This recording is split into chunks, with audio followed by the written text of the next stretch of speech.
సంక్రాంతి అంటే ఇక నెక్స్ట్ వీక్లో సంక్రాంతి సెలవులకి జనం అంతా ఎగబడిపోతూ ఉంటారు.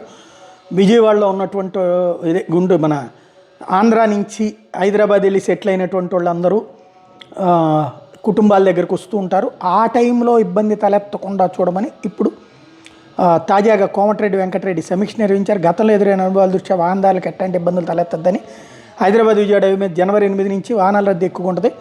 రోజుకు సుమారు 1,00,000 వాహనాలు ఆ మార్గాలు వెళ్తే అన్ని విభాగాల అధికారులు అప్రమత్తంగా ఉండాలి.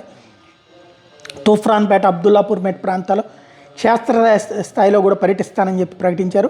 ప్రధానంగా ఎల్బీ నగర్, వనస్థలపురం, హయత్ నగర్, అబ్దుల్లాపూర్ మెట్ ప్రాంతాల్లో వేలాది వాహనాల రద్దీ ఏర్పడుతుంది. ఈ ప్రాంతాల్లో ఎట్టి పరిస్థితుల్లో ట్రాఫిక్ జామ్ కావడానికి వీలేదు.